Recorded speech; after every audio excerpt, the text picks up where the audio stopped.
irmãos com a paz do Senhor, amém? Amados,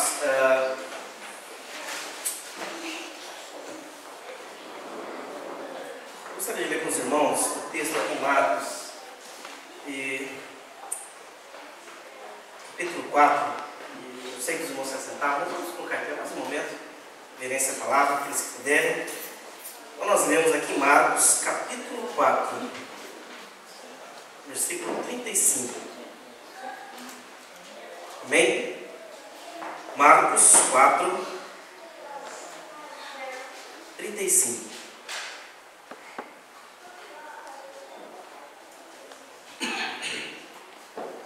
Bem, a palavra de Deus, ela nos fala da seguinte maneira. Tarde naquele dia, Jesus lhes disse: passemos para o outro lado. E deixando a multidão, eles o levaram consigo no barco, assim como estava. Outros barcos o seguiam. Levantou-se então um grande vendaval, e as ondas arremessavam-se contra o barco, de modo que ele já estava inundando. Jesus, porém, estava na popa, dormindo sobre uma almofada. Os discípulos o despertaram e lhe perguntaram: Mestre, não te importa que pereçamos? E levantando-se ele, repreendeu o vento e disse ao mar: cala-te, aquieta-te. E o vento cessou e fez-se grande calmaria. Então lhes perguntou: por que estáis amedrontados? Ainda não tendes fé? Eles ficaram apavorados e diziam uns aos outros: quem é este que até o vento e o mar lhe obedecem? Até aqui somente, amados. Vamos orar? Feche teus olhos. Vamos orar ao Senhor. Pai amado e santo, nós queremos, meu Deus, mais uma vez, ó Pai. Ó Deus, dizer a Ti, Pai, quanto nós precisamos, Pai, do Senhor, Pai. Meu Deus, que nesta tarde, meu Deus, nesta noite, ó Pai, Senhor, fala no nosso coração, meu Deus. O Senhor traga consolo, ó Pai, conforto, ó Pai. O Senhor nos ajude, meu Deus, a confiarmos mais no Senhor, ó Pai. Temos a certeza de que servimos a um Deus que tem o controle de todas as coisas, ó Pai. Fala para o teu povo, Pai, é que eu te peço, meu Deus, em nome de Jesus, Senhor. Amém. Amém. Os amados podem sentar-se. Amém? Irmãos, esse é um texto bem conhecido, onde Jesus ele acalma ali uma tempestade. E é interessante que, se a gente for relacionar isso com a nossa vida, quando a gente pensa em tempestade, o que você pensa? Quando você pensa em tempestade, você pensa o quê? Um vendaval, uma coisa, uma dificuldade, uma luta. Imagina que os discípulos eles estão ali no barco.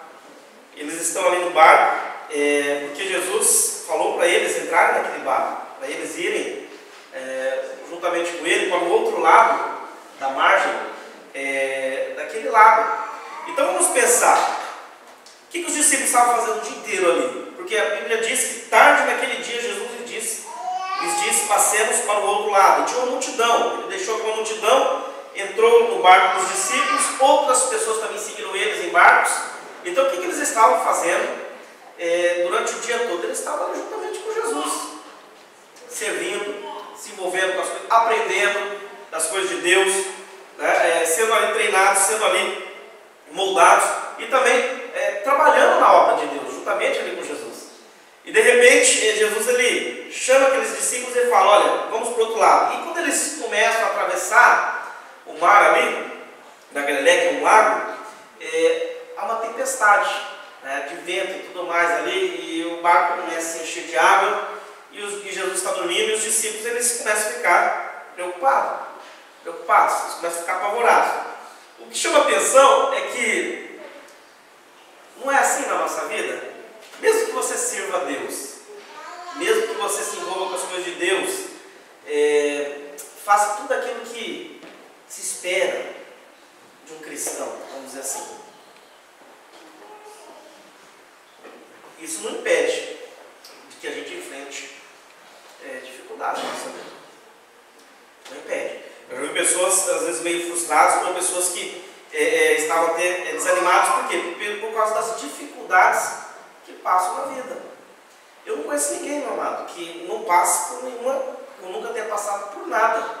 Mesmo uma pessoa que de repente ela tenha de tudo nesta vida, vamos dizer assim, é quase que impossível alguém nunca ter ficado pelo menos enfermo, pelo menos ter pego uma gripe. É difícil, né?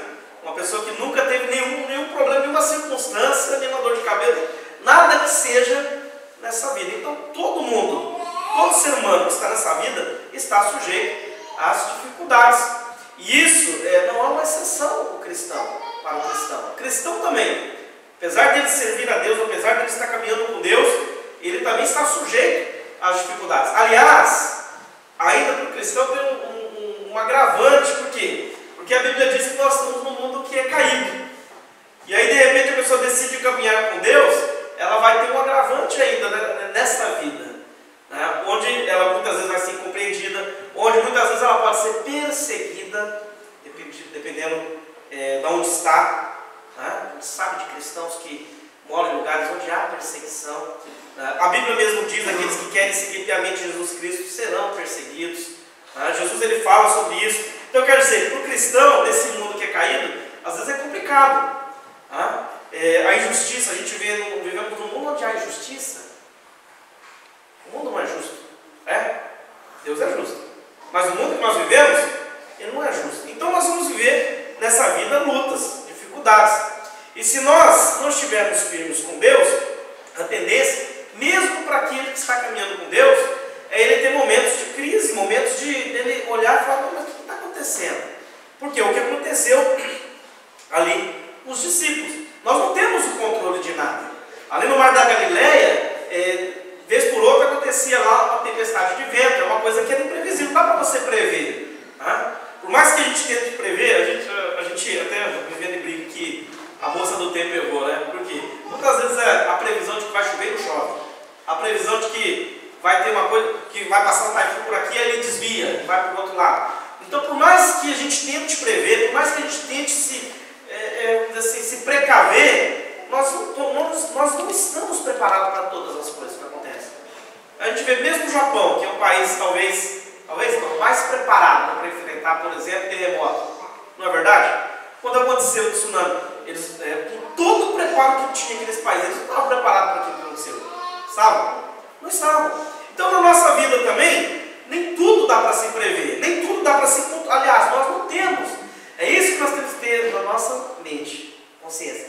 Nós não temos o controle de nada. Nós não temos o controle da vida, das circunstâncias. Nós não temos. E apesar de estarmos caminhando com Deus, também estamos sujeitos às dificuldades, às intempéries, às lutas. E a gente vê isso acontecendo aqui na vida desses discípulos. Eles entraram no barco, ninguém entra no barco ali, imagina, ainda mais que Jesus falou para eles entrarem ali no barco, entrou juntamente com eles. Ninguém entra no barco e pensa, nossa, vamos atravessar esse mar, vai ser luta, vai ser tempestade, vai ser dificuldade. Não, ninguém entra pensando algo desse tipo. Tá? Ninguém vai para um lugar ou vai para o emprego pensando, não, vai ser ruim, muito ruim, tudo vai dar errado. Não, a gente sempre entra pensando, esperando que dê certo, que sempre seja o melhor, que nada de ruim aconteça, mas nem sempre é assim que acontece. Quando nós olhamos aqui na vida dos discípulos, eles estavam ali no mar e diz que levantou-se então um grande vendaval. De repente, de uma hora para outra, imagina, está tudo calmo, está tudo bem, eles estão ali atravessando o mar e de repente se levanta uma luta, uma tempestade, uma dificuldade ali. Não é assim na nossa vida? De repente a pessoa está indo tudo bem, chega um dia, meu Deus nos livre, né?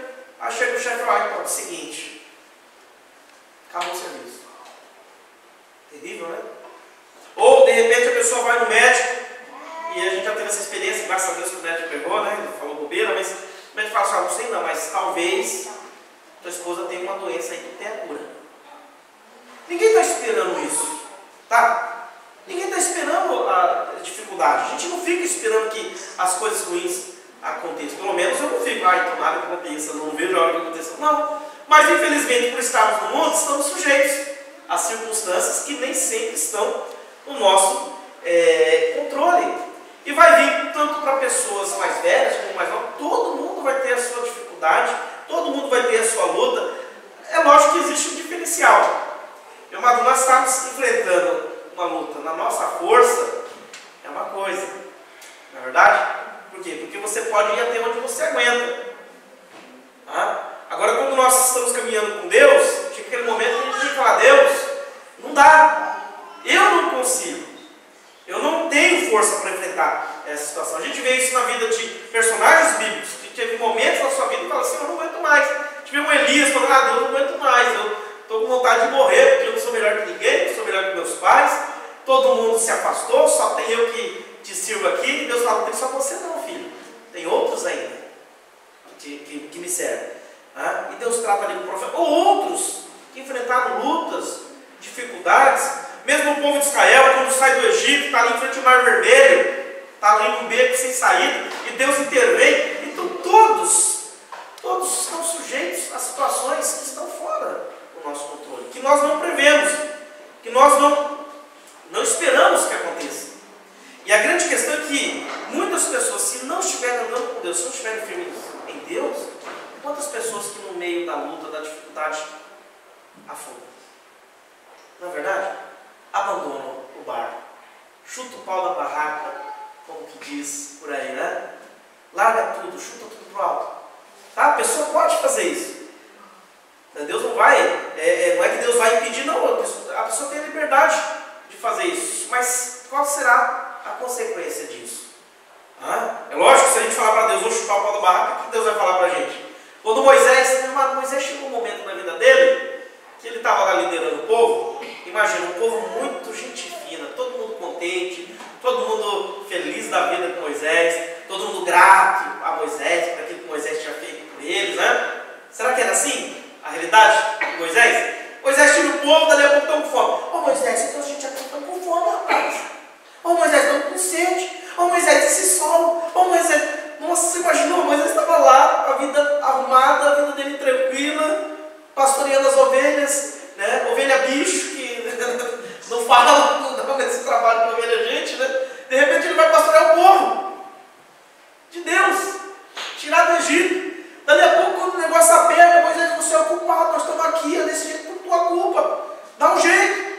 Chegou um momento na vida de Moisés que Moisés falou assim: Deus, eu não aguento mais, esse povo é teu. Porque Deus, esse povo não é meu não, Deus, esse povo é teu, eu não quero mais. Deus falou: não, Moisés, você vai até o fim. Pessoal, você desistir de Deus? Não, Moisés, vai desistir não, tu vai até o final.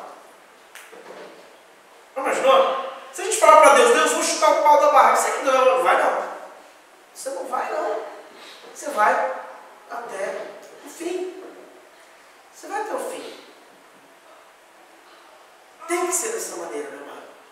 Deus, ele é muito paciente conosco. Deus se importa conosco. Quando a gente está passando por luta, não significa que fomos abandonados por Deus. Quantas vezes nós vemos mesmo no Salmo, o salmista falando: Deus, onde o Senhor está, o Senhor não responde, né? Mas ali na frente ele reconhece, graças a Deus que ele reconhece isso, né? Ele reconhece que Deus está no controle. Mas tem aquele momento que a pessoa fala: o que está acontecendo? Cadê Deus? Ou às vezes tem pessoas que falam isso: mas se não serve a Deus, cadê o seu Deus agora? Como se Deus estivesse passando, como se Deus não estivesse se importando, como se Deus tivesse perdido o controle das coisas. Mas não perdeu. Nós olhamos aqui os discípulos, eles estão ali no barco, e de repente, quando surge a tempestade, por um tempo talvez eles tentaram ali, sei lá, remar, tentaram ali, sei lá, jogar água para fora.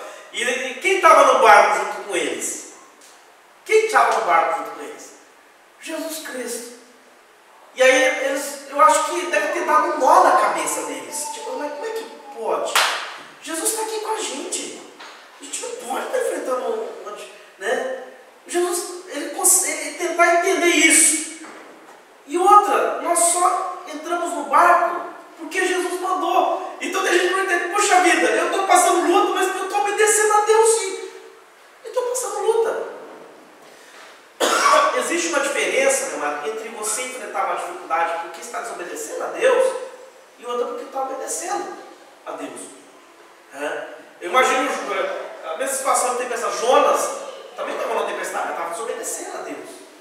Os discípulos estão aqui numa tempestade, mas porque estão obedecendo a Deus.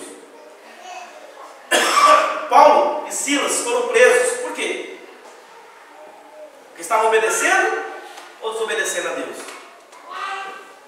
Quando eles foram presos, estavam obedecendo a Deus. Imaginou? Levaram lá suas varadas, chicotado ali, tiveram seus pés presos no tronco ali, estão presos, porque estão obedecendo a Deus. E isso é uma coisa que às vezes o ser humano tem dificuldade de entender. Porque na cabeça, se eu estou obedecendo a Deus, por que estou sendo punido? Ou por que estou passando por essa luta, por essa dificuldade, por esse problema? Meu amado, não é porque Deus quer que você sofra. Não. Às vezes, Deus permite. Aliás, nada acontece sem a permissão de Deus. Não é que Deus ele se alegra com tudo que acontece. Não é que, nossa, Deus olha para você e para mim, moço, que luta, hein? Ei, que legal. Não é assim. Que Deus fica feliz que você e eu enfrentemos problemas. Se pudesse, se a gente pudesse, a gente deixar que os nossos filhos enfrentarem nenhuma luta, mas isso não seria benéfico. Não é verdade? Se os nossos filhos eles nunca tiverem que enfrentar dificuldades e lutas na vida, eles não crescem, eles não amadurecem, eles não aprendem a buscar a Deus, não é verdade?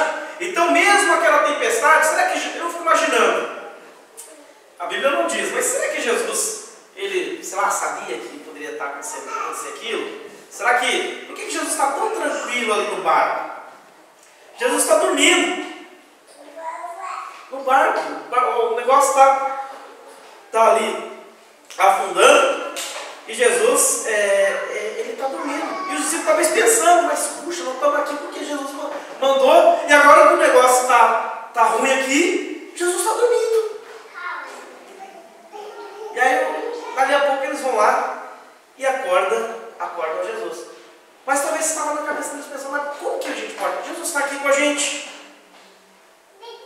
Não pode estar acontecendo isso. E se está acontecendo a situação, por que Jesus não está fazendo nada?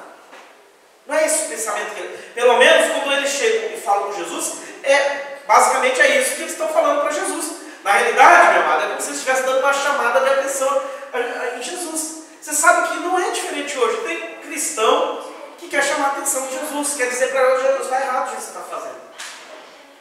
Aliás, eu vi até um irmão comentou uma vez de um certo pregador aí que falou que Jesus, quando transformou água em vinho, que aquilo lá foi algo sem propósito. Gente, como é que o cara fala um troço desse?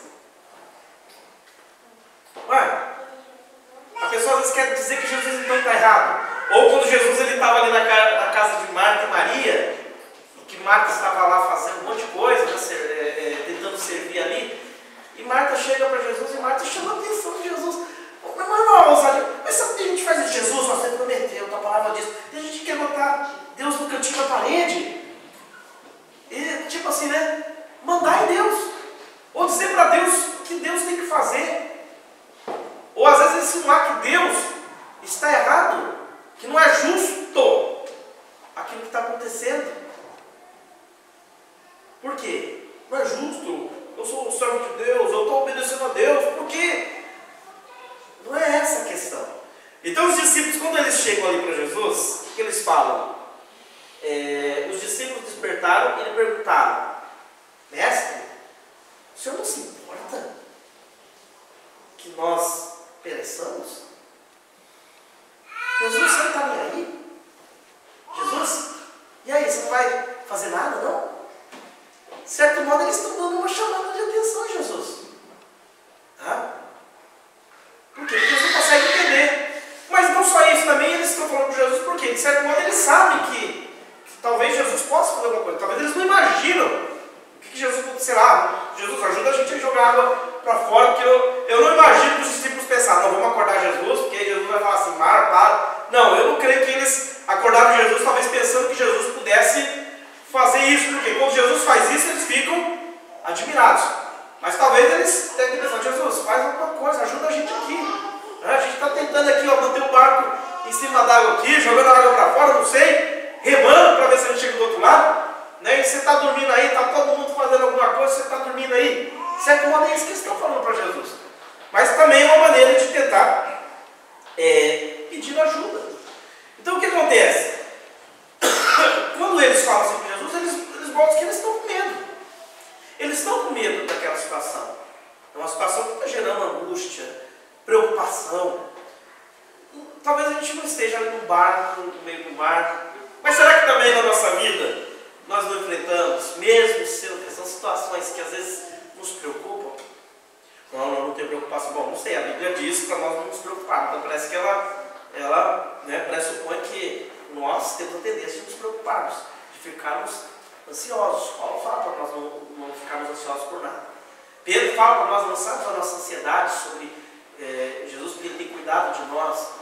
O próprio Jesus fala para nós não andarmos ansiosos por coisa alguma, né? Não vos inquieteis. Olha as aves do céu, olha, os lírios do campo. Então a Bíblia ela deixa bem claro que nós, seres humanos, nós somos humanos, gente. Esse negócio de super crente, eu não acredito nisso. Tem gente que quer dar uma de espiritual.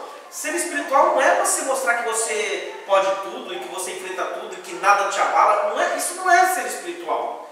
Ser espiritual é quando a gente reconhece: Deus, eu não consigo, o Senhor me ajuda, eu sou fraco. Não é isso que Paulo falou: quando eu sou fraco, é que eu sou forte. É quando eu reconheço a minha fragilidade, é quando eu reconheço a minha fraqueza, é quando eu reconheço: Deus, se o Senhor não agir, eu não tenho como enfrentar isso. Eu reconheço, meu Deus, que eu não sou autossuficiente. Eu reconheço, meu Deus, que eu não sou capaz de enfrentar tudo. Eu reconheço, meu Deus, que eu não estou no controle de todas as coisas. Eu reconheço, Deus, que tem situações que se eu não te buscar, eu não tenho como vencer. Isso é ser espiritual, você reconhecer que você depende de Deus, que você não é Deus. Se a pessoa ela acha que é autossuficiente, ela não vai buscar Deus. Ela não vai se humilhar diante de Deus. Ela vai ser que nem um fariseu: Senhor, pode deixar, porque olha como eu sou espiritual. Ou eu lembro passando mais e falando assim: olha o tamanho da minha Bíblia. Tem que as pessoas têm umas Bíblias desse tamanho, né? Olha o tamanho da minha Bíblia. Aí o que é essa aí? É a sua pasta? Não, isso aqui é a capinha da Bíblia. O negócio desse tamanho. Não é isso que é ser espiritual. Não é, meu irmão. É quando a gente reconhece a nossa fragilidade, a nossa fraqueza. É quando a gente diz: Deus, me ajuda, Senhor. Me ajuda, Senhor. Eu não consigo. Por isso que a senhora Viviane, ela leu no começo: vinde a mim todos que estáis cansados, sobrecarregados, e eu vos aliviarei. Vinde a mim. Se a pessoa acha que não está cansada, que está sobrecarregada, que ela vai buscar nada, ela vai fazer na sua força. Ela vai confiar na sua capacidade. Só que tem situações que estão além da nossa capacidade. Não é verdade? Estão além. Não só com relação à nossa vida, às vezes até com relação ao próximo. Mas não tem vezes que você, não sei, você deseja, né? Puxa, eu queria tanto conseguir de alguma maneira fazer com que aquela pessoa, né, ela entenda. E às vezes tem que orar. Por quê? Pode até tentar falar, mas se não houver uma ação de Deus, nada acontece. A pessoa não crê. Às vezes é uma barreira, uma luta, uma dificuldade. Então nós precisamos buscar a Deus. Precisamos confiar em Deus. Vai ter momentos que a gente vai ter medo? Sim, isso é natural. É natural, é humano. O problema não é sentir medo. O problema é o que nós vamos fazer quando tivermos com medo, quando estivermos ansiosos. A gente pode se entregar ao medo, a gente pode se entregar à circunstância, ou a gente pode buscar ao Senhor. Buscar ao Senhor. Porque é Ele que vai nos ajudar, nos fortalecer, nos dar coragem. Você imagina, eu fico imaginando Davi enfrentando Golias. Que tamanho você acha que era Golias? Ó, daqui até o teto, ali tem 3,5 metros, daqui tem mais ou menos 3 metros. É um carinha, né? Desse tamanhozinho aqui, ó. Acho que o cara maior aqui na igreja não acho que não se metia besta. Com Golias não metia. O cara se olha assim, é aquele cara que se fizer assim, ó, você já está lá na porta. Não era assim? Que ele falou, ele falava que não tem homem em Israel. Mas imagina, né? Todo mundo fala, nossa, os caras aceitaram a provocação dessa. Tá, então vai lá ver o tamanho da criança. De repente vai um rapazinho, jovem, provavelmente adolescente ainda, né? Talvez nem, não sei, né? Talvez nem a voz do meu sonho ainda. Chega lá, de repente ele vai e enfrenta um homem daquele tamanho. Por quê? Porque ele era forte? Ele era mais forte que Golias? Ele era maior? Não era maior que Golias. Aliás, ninguém dava nada para Davi, nem a família dele, meu amado. Nem a família dele dava nada para ele. Ele estava lá cuidando das ovelhas. Quando veio lá Samuel, nem fizeram caso de chamar Davi. Não é verdade? Nem caso. Aí quando Davi vai lá, imagina, o pessoal talvez deve ter rido. Não, rei, pode deixar que eu vou lá enfrentar o gigante. Eu imagino o que deve ter passado. Tipo assim, você enfrentar o gigante? Tentaram até colocar a roupa de Saul. Eu lembrei uma vez que estava na casa do... Não sei se foi da Carol. Foi da sua Carol. Que estava o Daniane. O Daniane era o baterista. Bom, vocês não conhecem, né? Só 2,3 metros, né? Ele tinha uma jaqueta igualzinha a minha, só que maior. Ele pendurou na cadeira. Eu também fui aquele dia, não vi que ele estava, pendurei a minha também. Na hora de sair, fui pegar a jaqueta, peguei errada, né? E eu estou enfiando o braço nunca sai do lado. Eu falei, mas não é possível, né? Até lembrei, eu fiquei imaginando o Davi na armadura de Saul, né? Um negócio gigante, né? Não servia, não dava. E aí ele vai lá enfrentar aquele gigante. Por que ele enfrentou? Será que ele não tinha medo do tamanho do camarada? O que levava ele a não ter medo de enfrentar uma situação daquela? É porque ele era forte? Porque, sei lá, sabia karatê? Judô, sei lá? Fez jiu-jitsu? O que ele fez? Assistiu o filme do Bruce Lee? Não sei. Não? Será? O que fez com que ele enfrentasse o gigante? Davi conhecia Deus. Davi era alguém que buscava Deus. Davi era alguém que já tinha tido experiência com Deus. Davi era alguém que já tinha enfrentado lutas antes. O urso, o leão. Ele enfrentou as suas dificuldades e ali Deus. Então é interessante que as tempestades, as dificuldades, amado, quando Deus permite, não é para nos destruir. Não é para a gente se enfraquecer. Pelo contrário, é para nos fortalecer. Por que Davi ele tinha condição? Porque ele já tinha experimentado Deus agindo na vida dele. Já tinha tido experiência em outras adversidades com Deus, ele viu Deus fazendo. Ele falou, mas se Deus me ajudou ali com o leão, com o urso, quem é esse camarada aí? Quem é esse indivíduo que pensa que ele é? Então imagina ali os discípulos passar por esse momento de tempestade, de tribulação. Isso também fazia parte do trabalhar de Deus. Fazia parte também do moldar de Deus. Por quê? Porque eles, com certeza, eles saíram. Porque, meu amado, a Bíblia, ela não registra tudo que Jesus fez. Registra? Não registra.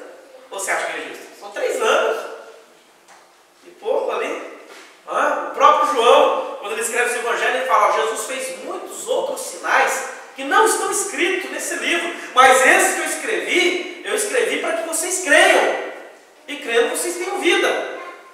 Olha que interessante, é que Jesus fez muitas outras coisas. Agora, esses específicos que foram registrados tiveram uma razão, porque foram talvez aqueles que mexeram, chamaram a atenção, que marcaram a vida dos discípulos. Como Mateus registra isso, Lucas registra também, Marcos registra também essa passagem. Ela mostra realmente os discípulos ali têm uma experiência com Deus. Como que eles devem ter saído diferente daquela experiência? Porque primeiro eles chegam, Jesus, você não se importa. Eu fico imaginando, né, o que se passou ali na mente de Jesus Cristo. Jesus ele se levanta, repreende o mar, o vento, e de repente fica tudo calmo. Não tem mais tempestade, não tem mais onda, não tem mais vento. E aí ele vira para os discípulos e pergunta, por que vocês estão com medo? Vocês não têm fé? Ainda não têm fé? Vocês não confiam em Deus? Jesus estava dormindo, meu amado. Não é porque ele está alheio ao que está acontecendo. Ele tem plena confiança em Deus. Ele tem plena confiança no cuidado de Deus. Por isso que ele, aparentemente, ali, né, talvez aos olhos dos discípulos, ele está dormindo. Em Lucas, ele pergunta, né? Cada um cita de uma maneira, né? Onde está a vossa fé? Onde está a vossa fé? Não é interessante? Onde está a nossa fé? Onde estaria a fé dos discípulos? Será que estava naquilo que eles poderiam fazer ali, naquela situação? E Mateus diz assim: por que temeis, homens de pequena fé? Interessante, né? Os três estão trazendo a mesma ideia, é que os discípulos, aquela situação foi permitida para que eles aprendessem a confiar em Deus. Você sabe, meu amado, que é mais difícil você confiar quando você não está vendo nada do que quando você está vendo. Mas se você está vendo, precisa fé. Eu preciso de fé quando eu estou vendo? Não. Fé não é você ver. Se eu estou vendo, eu estou vendo esse copo com água, eu preciso de fé para saber que tem água. Agora, se ele estiver vazio, aí eu preciso de fé para crer que vai surgir água do nada. Aí eu preciso de fé, porque eu estou vendo. Por isso que a Bíblia diz que a fé é a certeza das coisas que nós não vemos. Fé não é sentimento. Ai, estou sentindo uma fé. Não é sentimento, é confiança. É certeza. Eu não estou vendo. Meu irmão, uma pessoa fez uma pergunta: o que você acha que tem mais fé? Uma pessoa que não vê, mas crê, ou uma pessoa que vê e porque viu, creu? O que é mais fácil? É mais fácil ter fé quando nós vemos ou quando nós não vemos? Quando não vê é mais difícil crer, porque você não está vendo. Quem garante? Seria a mesma coisa aquela pessoa que vai orar. Quem garante que vai dar certo? Ela tem que crer. Algumas pessoas que tocaram em Jesus, que nem aquela mulher que foi curada, ela creu. Né? Aquele centurião falou: olha, meu servo está lá, doente. Se o senhor disser uma palavra, não precisa ir na minha casa, eu nem mereço o senhor ir lá. Não sou digno. Mas eu também sei o que é autoridade. Eu creio que se o senhor disser uma palavra, ele vai ser curado. Teve fé em Jesus, se admirou disso. Sabe por quê, meu amado? Porque a fé agrada a Deus. Fé é confiança em Deus. É não duvidar. Você fica feliz quando alguém fala assim: não acredito muito em você, eu não confio em você. Se alguém não crê na tua honestidade, não crê na tua palavra, não é, né? Se a pessoa fala assim: olha, eu vou ali, você pode... Não, eu ia pedir para você, mas não vou pedir para você cuidar, não, porque eu não confio em você. Nossa, é bem assim, estimulante, né? A gente fica chateado, né? Se bem que a gente não vai confiar em qualquer um, é lógico. Mas a Bíblia diz que Deus, ele é totalmente confiável. E que sem fé é impossível agradar a Deus. E os discípulos, na sua caminhada, eles iam precisar confiar em Deus para enfrentar as dificuldades, as lutas. Por quê? Tem muitos que no meio da dificuldade, meu amado, largam mão. É só você ver a parábola do semeador. Não é dito isso? Que alguns recebem e até creem, mas aí quando vem a luta, vem a dificuldade, não tem firmeza, não tem raiz, a confiança em Deus acaba, dali a pouco vai embora, se seca. Que está em terreno raso, com rocha, não consegue firmar raiz.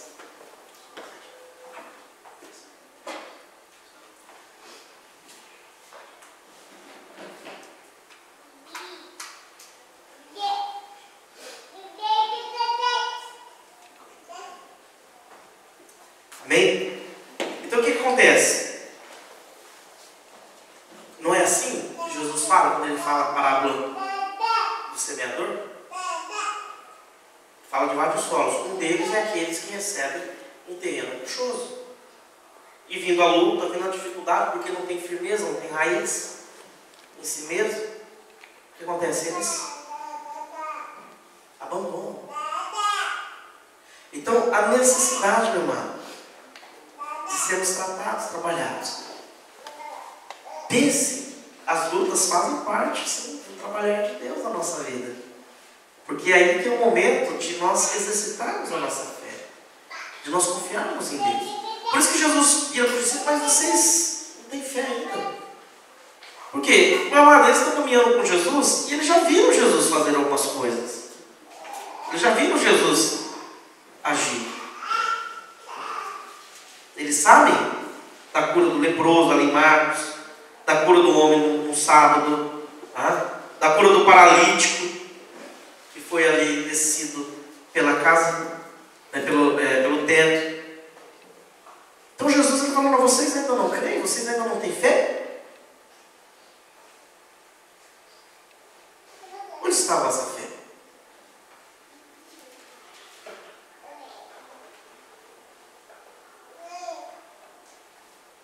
Mestre, não te importas que pereçamos? Será que não é o seu sentimento que muita gente tem quando está passando por luta? Parece que Deus não está vendo. Parece que nada está acontecendo. Só que uma pergunta que eu faço, a mesma coisa que os discípulos fizeram, é ainda que eles foram lá e falaram com Jesus, né? Jesus atendeu. Apesar de talvez eles não ter falado da melhor maneira possível, né? Mas Jesus atendeu. A gente aprende aqui também algumas coisas. Que nesses momentos nós precisamos buscar a Deus. Talvez eles pudessem ter falado diferente. Em vez de falar: Senhor, o Senhor não se importa. Talvez eles pudessem ter falado diferente. Como quando Pedro está afundando ali, né? Numa outra situação também de tempestade. Jesus não estava no barco, mas Jesus está andando por sobre as águas. Quando Pedro vai até Jesus, e aí Pedro ele começa a olhar as ondas, mas começa a afundar. Ele fala: Senhor, me salva. E Jesus levanta: Pedro, por que você duvidou, Pedro? Mas Jesus levanta, mas Pedro fala: Senhor, salva. Talvez os discípulos pudessem ter falado: Jesus, nos ajuda. Estamos aqui, com dificuldade, não sabemos o que fazer. Mas eles chegaram assim, né? De sola, né? Senhor, não importa não, não está nem aí não. Como se Deus não se importasse. Meu amado, você acha que Deus não se importa com a vida? Será que Deus não se importa conosco? Será que Jesus não se importa? Quando Jesus ele chega lá na casa de Marta e Maria, Lázaro já está morto. Qual que é o sentimento deles? Jesus, se o Senhor estivesse aqui, isso não tinha acontecido. Jesus, porque, em outras palavras, por que o Senhor não veio antes? Por que o Senhor não agiu antes? Se tivesse vindo antes, talvez tinha jeito ainda. Talvez houvesse alguma maneira. A Bíblia diz que Jesus chorou e ele sabia o que ele ia fazer. Ele foi lá e ressuscitou a Lázaro.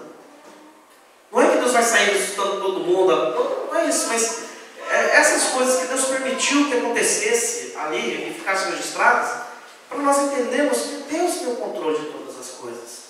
Deus tem o controle da nossa vida. Deus tem o controle das situações que nós passamos. E nós temos que crer naquilo, nas promessas de Deus. Nós temos que crer que em Jesus Cristo nós somos mais do que vencedores. Não é que nós vamos ter luta e dificuldade, não. Nós temos que crer que Deus é fiel. Jesus falou aos discípulos: passemos para o outro lado. Então eles tinham que crer, nós vamos chegar do outro lado. Com luta, sem luta, com dificuldade, sem dificuldade, nós vamos chegar do outro lado. Porque Jesus disse que nós íamos passar para o outro lado. Quando a Bíblia diz: se creres, verás a glória de Deus. Será que isso é verdade ou mentira? Será que se uma pessoa buscar a Deus de verdade, Deus não vai agir? Talvez Deus não faça como a gente espera, eu não sei. Eu não sei o que os discípulos estavam esperando. Será que eles estavam esperando que Jesus acalmasse a tempestade? Eu imagino que talvez não, porque eles ficaram atemorizados. Será que quando Deus abriu o mar vermelho, eles estavam esperando que Deus abrisse o mar vermelho? Eu imagino que não. Será que quando Deus fez outros milagres, eles estavam esperando que iam acontecer exatamente do jeito que aconteceu? Eu imagino que não. Nós não temos o controle, não sabemos como Deus vai agir. E Deus ele nem sempre age segundo aquilo que nós achamos que Ele tem que fazer. Porque às vezes a gente formata Deus, né? Não, só funciona assim. Deus só age dentro disso daqui. E não é verdade. Um exemplo. Quando Naamã foi curado, o que ele esperava? Quando ele foi lá ver o profeta, o que ele esperava? Que o profeta fizesse o quê? Viesse aqui, levantasse a mão para o céu, impusesse a mão nele, orasse, fizesse, sei lá, o normal, o comum. Chega achando que ele ia vir, que ia clamar o Deus dele, que ia botar a mão em mim, que sei lá. Aí vai lá, ele nem vai atender, fala lá, vai, fala para ele lá. Se banhar 7 vezes no Jordão, e tá bom.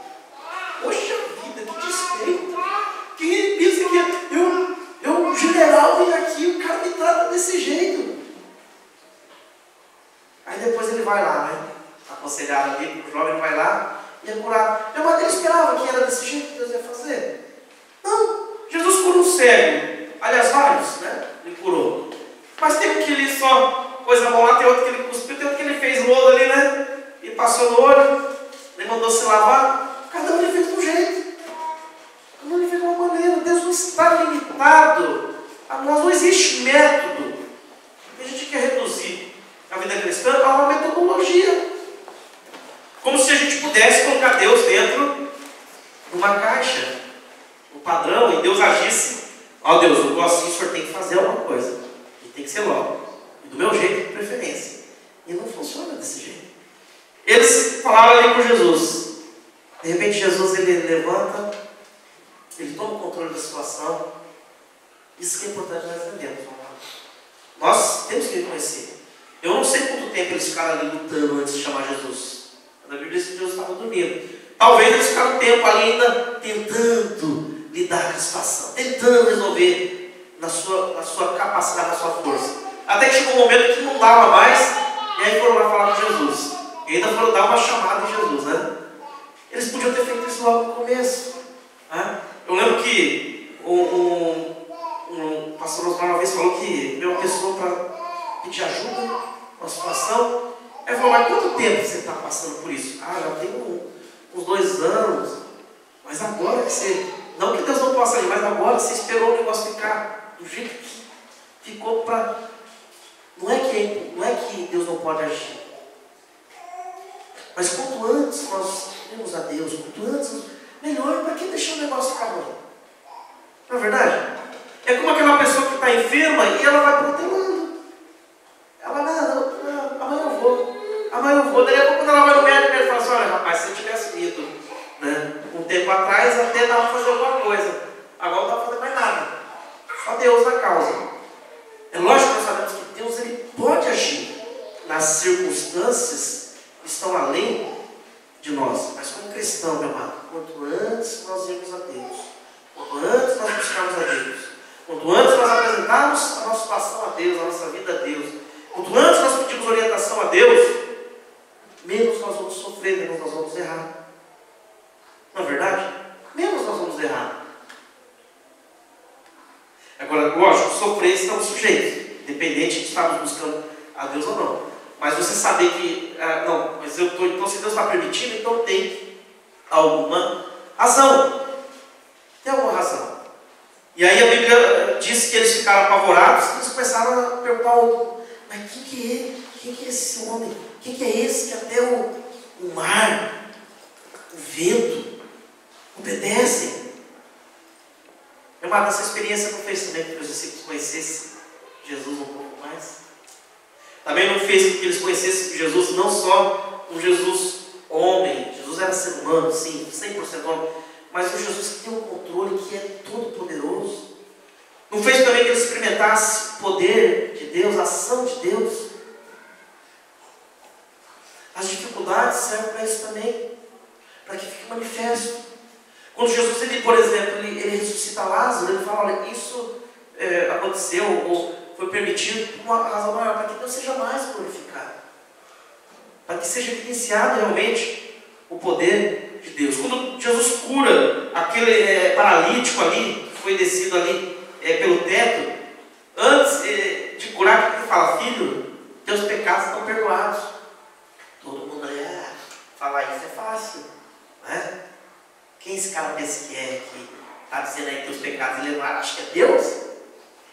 E aí Jesus, conhecendo os pensamentos, passou a falar, olha, para que fique claro que o Filho do Homem tem poder, tem autoridade para perdoar pecados, ele disse para o paralítico, levanta, toma a tua cama e vai embora, vai para sua casa. De repente o homem levanta, pega lá a sua vaca e vai embora. Imagina quanta gente ali glorificou a Deus, quanta gente ali viu realmente que Jesus não era simplesmente uma pessoa qualquer. Os discípulos viram tudo isso, meu amado. Os discípulos tiveram experiências que com certeza trouxe crescimento a eles. Também quando nós passamos por dificuldades, é o momento que Deus está tratando com a gente para a gente buscar mais a Ele, para a gente confiar mais nele. E aí quando nós vemos Deus agindo naquilo que para nós nós parece impossível, né? Porque, vamos ser sinceros, né? Se você está no meio de uma tempestade lá, você se imagina você levantando lá, falando lá assim, ó, você, olha, em nome de Jesus, Marta, para, quieta. Você se imagina fazendo algo desse tipo? Ou se você estivesse ali com Jesus lá, depois, no capítulo 5, lá para frente, você vê Jesus indo para a casa de Jairo. Você se imagina entrando lá e falando para uma menina que está morta se levantar? Jesus fez isso. Pedro também foi usado para fazer algo desse tipo. Estou falando que você vai sair agora procurando velório para tentar ressuscitar ninguém. Não é isso? Mas já parou para pensar que você tem que crer, você tem que confiar, você tem que ter muita certeza que é isso que Deus quer que você faça e confiar que Deus vai agir. Como é que eles podiam ter certeza? Porque eles conheciam, eles sabiam, eles tiveram experiências com Deus. Eles puderam experimentar a ação de Deus. Você sabe que quando Deus permite a gente passar por lutas, muitas vezes é porque Ele quer se mostrar, quer se revelar a nós. Ele quer mostrar que é um Deus que tem o controle, que é um Deus que cuida de nós. Então nós precisamos buscar a Ele. Senhor, olha, nós não damos conta, Senhor. Olha, Senhor, nós estamos passando por essa situação. Nos ajuda, Senhor. Isso faz você conhecer um pouco mais a Deus. Quando diz quem é este, imaginou? Os discípulos começaram a pensar um pouco mais profundamente sobre quem é Jesus. Ao ponto que lá na frente, depois de uma caminhada com Jesus, quando novamente Jesus pergunta, que aqui ele não perguntou, só os discípulos estão pensando, mas quem que é esse homem? Quem é esse que tem poder sobre a natureza? Lá na frente, Pedro declara, tu és o Cristo, o Filho do Deus vivo. Eles puderam conhecer um pouco mais a Jesus. Você sabe, meu amado, que as maiores experiências que as pessoas têm com Deus não é quando está tudo bem, sabia? As maiores experiências que as pessoas têm com Deus é quando estão passando por lutas e dificuldades. Por quê? Porque quando você está passando por luta e dificuldade, é aquele momento que às vezes você está mais quebrantado, aquele momento que você está mais fragilizado, é aquele momento que você tem que realmente reconhecer, não consigo, me ajuda, Deus. Aquele momento que você vai ter que buscar Deus. É aquele momento que você olha para um lado, você olha para o outro, você reconhece que não tem para onde correr, não tem o que fazer. A gente vê isso em Josafá, quando ele fala, Senhor, os nossos inimigos são mais fortes que nós. Não é nós, a gente olha para nós, não temos força, não temos condição de enfrentar isso. Mas os nossos olhos estão postos em Ti. Nós não conseguimos. Mas nós sabemos que é o controle. Nós sabemos que é Deus Todo-Poderoso.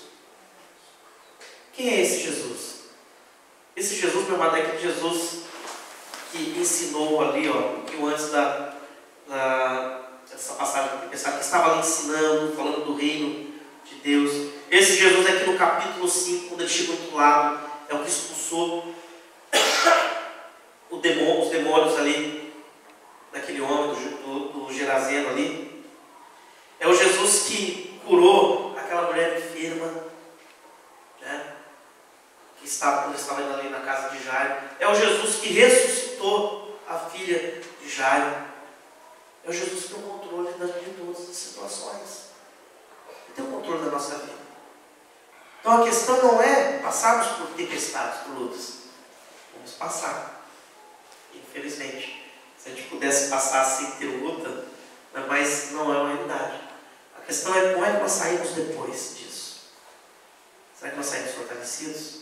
Será que nós saímos crendo mais? Como é que será que ficou ali a fé dos discípulos ali de Jesus? Depois deles verem a ação de Jesus. Com certeza eles saíram fortalecidos. Com certeza eles saíram crendo mais. Confiando mais. Porque Jesus questionou mais onde estava essa fé. Onde você tem colocado a tua confiança? Será que no nosso emprego? Será que no dinheiro? Será que na tua mulher, no teu marido? Sei lá. Meu amado, nossa confiança tem que estar em Deus. Nós temos que crer em Deus. Mas sabe como é que a gente vai confiar mais em Deus? Se nós conhecemos mais a Deus. Jesus ali foi se revelando aos discípulos. E cada vez que os discípulos caminhavam com ele e viam o que Jesus fazia, eles iam conhecendo um pouco mais Jesus. Que Jesus não é simplesmente um homem escrito num livro que fez algo, não. Jesus é alguém real. E eles viram, eles andaram, eles caminharam com Jesus. E deixaram registrado para que nós também possamos conhecer esse Jesus. Confiar nesse Jesus. Caminhar com esse Jesus. Ele vai responder? Vai. Ele vai agir? Vai. Precisamos buscar? Precisamos. Precisamos orar? Precisamos. Precisamos. Quanto? Quanto nós confiamos? Quanto nós temos?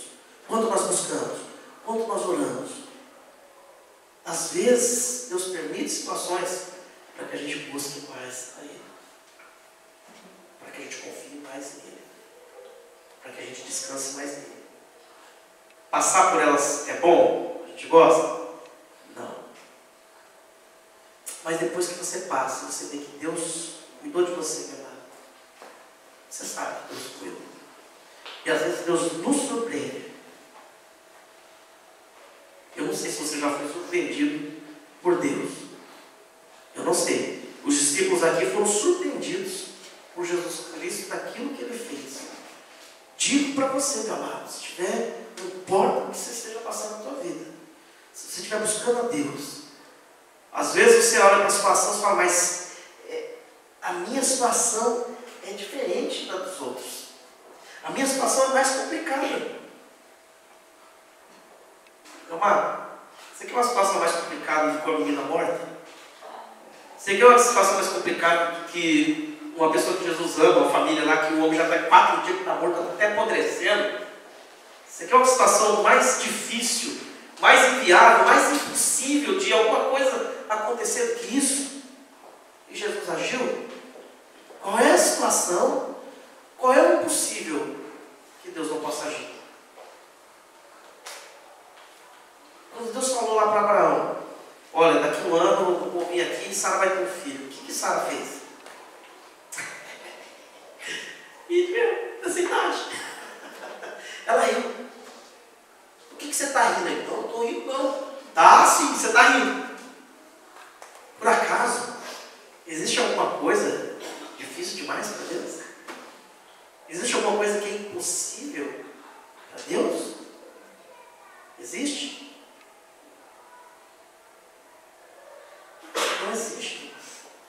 Não importa a circunstância, não importa a situação. Tem coisa que parece que é bobo, né, aos olhos dos outros, mas fala para os irmãos, Deus cuida, Deus cuida.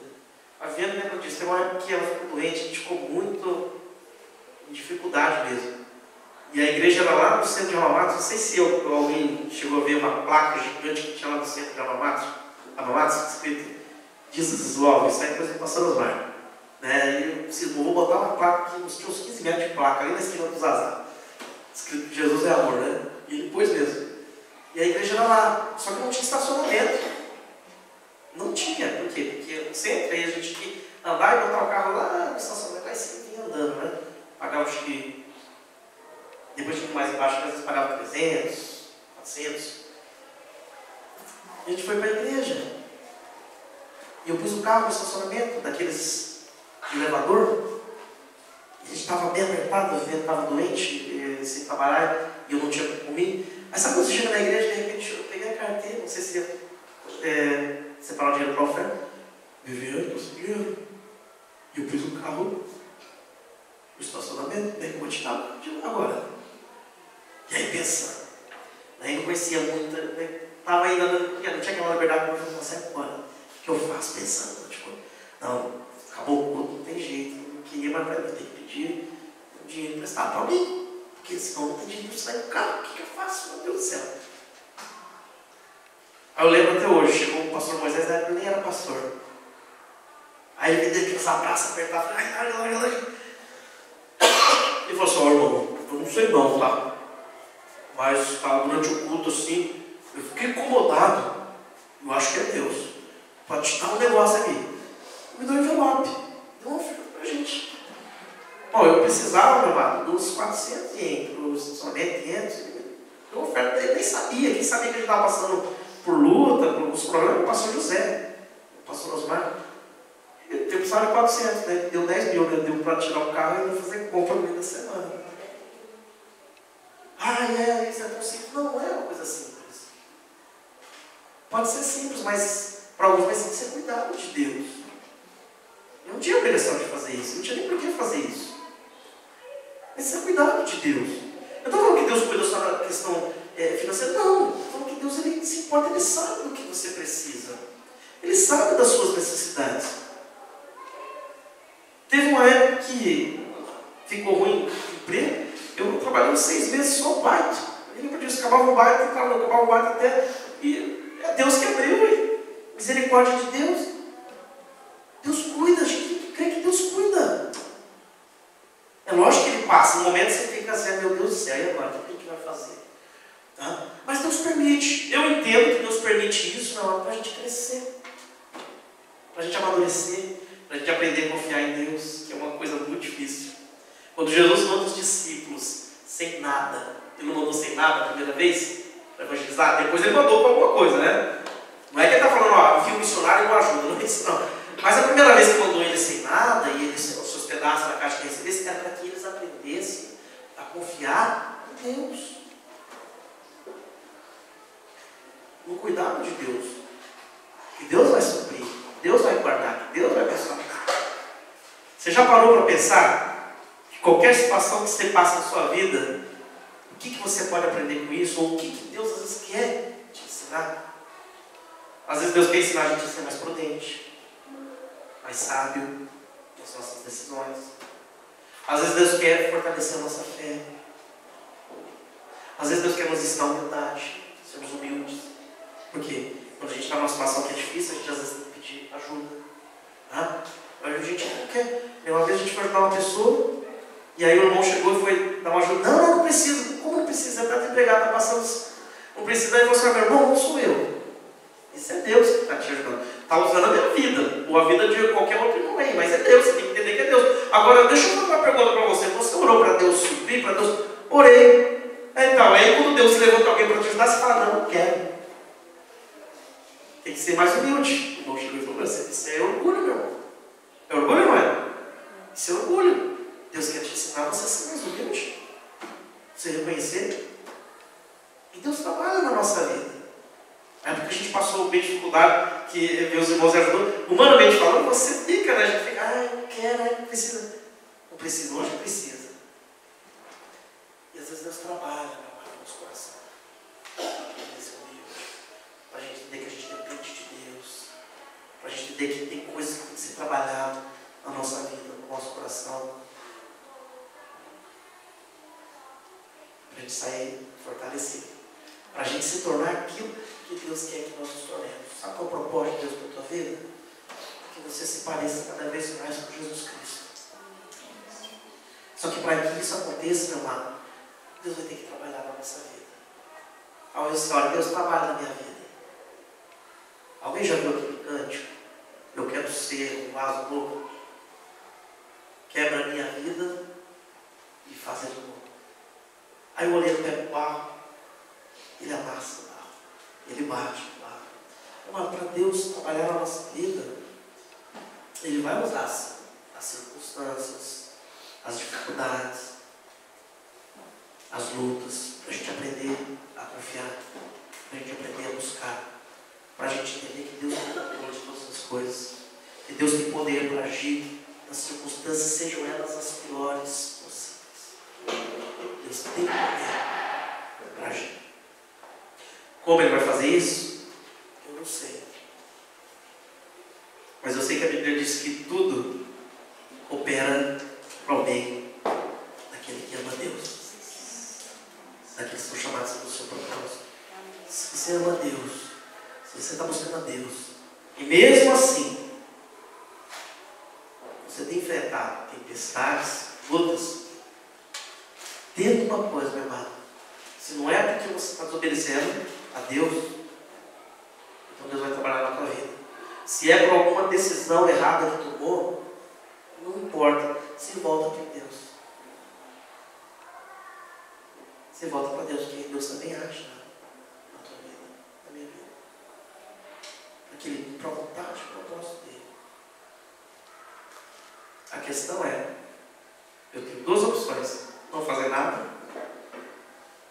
Cara, tem gente que passa por situação e tem um ditado que diz o seguinte, que o mesmo sol que amolece a cera endurece o barro. Eu já ouvi esse ditado. O mesmo sol que amolece a cera endurece o barro. A gente pode ser como a cera ou como o barro nessa ilustração. Diante das lutas, das dificuldades, nos quebrantados diante do Senhor, reconhecemos que Deus está trabalhando na nossa vida, que Deus quer realmente que nós nos tornemos mais parecidos com Ele e realmente buscarmos aprender com aquilo que estamos passando. Ou a gente pode ser como o barro que se endurece no sol. Endurecer nosso coração, nos revoltarmos com Deus, revoltarmos com o mundo, revoltarmos com todo, revoltar com o cachorro, com a mulher, com o filho, chutar o pau da barraca e vai resolver nada. Ainda vão ficar pior, porque aí é a gente por si só. E a gente na nossa força, e às vezes alguns até chegam a largar Deus, a abandonar Deus. Quem é que vai decidir? Sou eu. Isso meu diante das lutas. Lembra, você está andando com Cristo? Você conhece Cristo? Você recebeu Cristo? Então ele está no teu barco. Pode ser que aparentemente pareça que ele não está agindo, não está fazendo nada, mas ele está no controle. A única coisa que você precisa fazer é clamar. Clama ao teu Deus. Olha ao teu Deus. Fala com o teu Deus. Meu irmão, você tem que crer. A igreja precisa aprender a orar. A igreja precisa aprender a buscar a Deus. Não pense que oração não é nada. Não é aquele irmão que liga lá para o pastor ou para o irmão. Ô irmão, o que você está fazendo? Estou orando. Aí tá bom, já que você está fazendo nada, dá para você vir aqui em casa me ajudar? Meu irmão, estou orando, não é não fazer nada. Muito pelo contrário. Quando você ora, meu amado, você está dizendo para Deus, Deus, eu não consigo, me ajuda. Age na minha vida. Age na situação que eu estou vivendo. Tem misericórdia, Senhor. Você está colocando nas mãos de Deus, você está entregando a Deus aquilo que você não tem condição de enfrentar. Se você faz isso, você fala, meu Deus, eu estou aqui, eu quero colocar a minha vida nas tuas mãos, a direção de todas as coisas nas tuas mãos, Senhor. Porque eu não tenho controle, mas eu sei que o Senhor tem.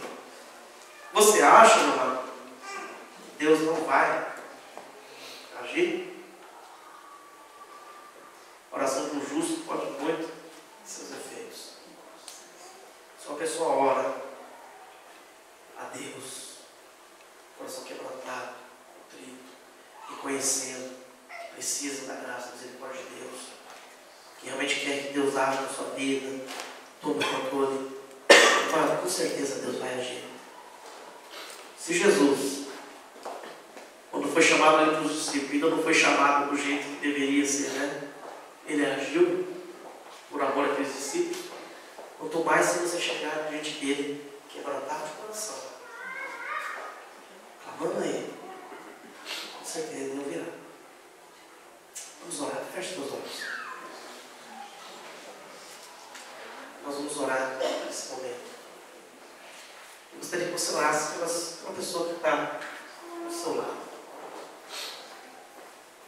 Se eu estiver do seu lado, ou você pega uma mão para você orar com ele.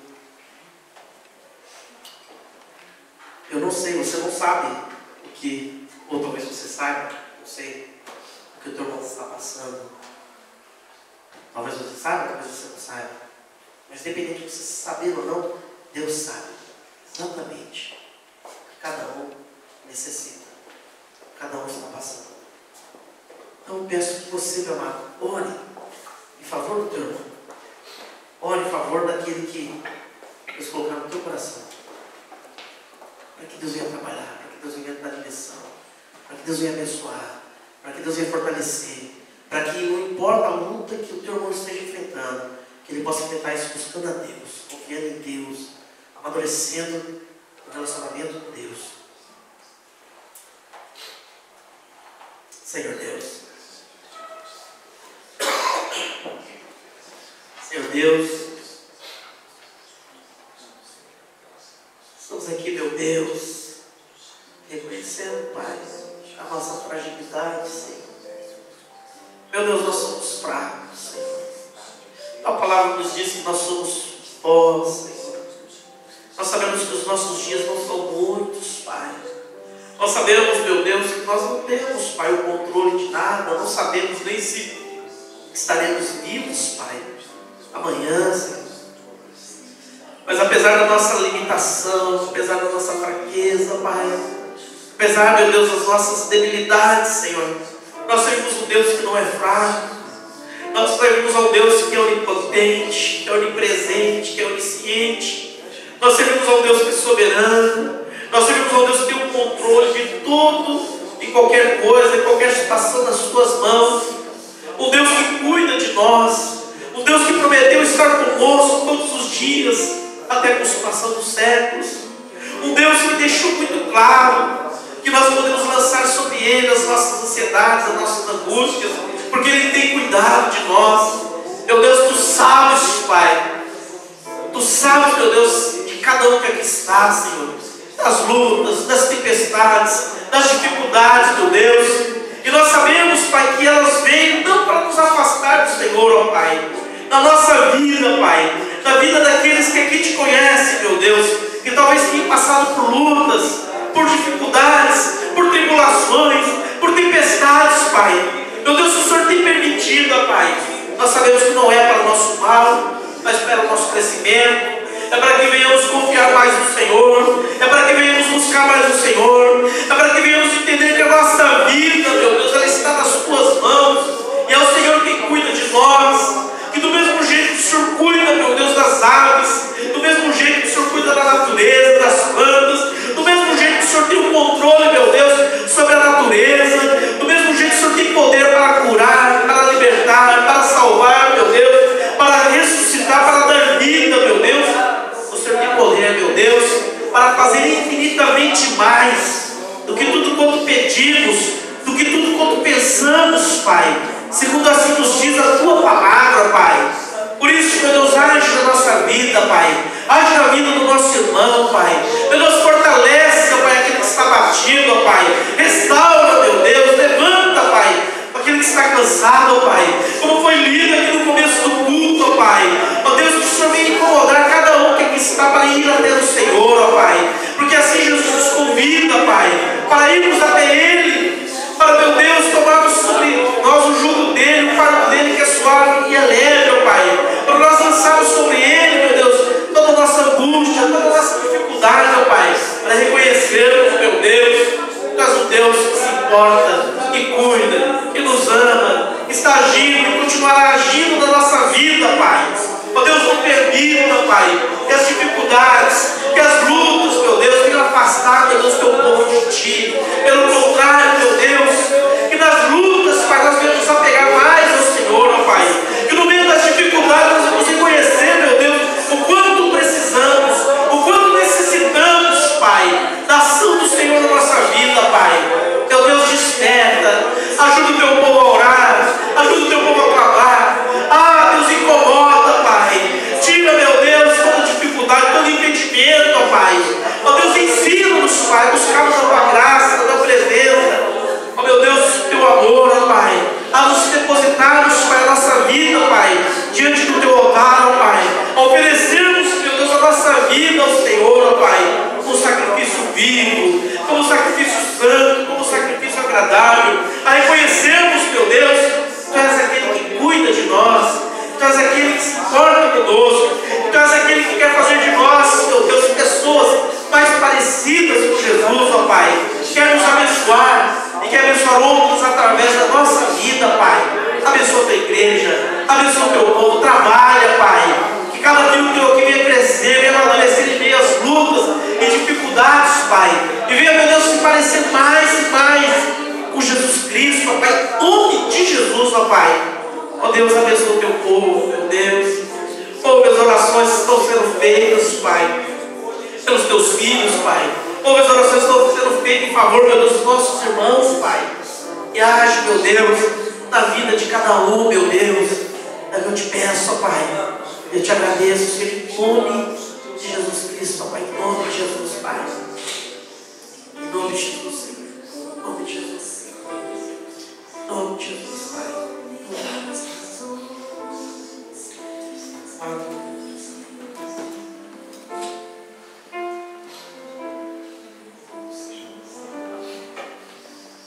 Digo para os irmãos nos orar mais, buscar mais, confiar mais.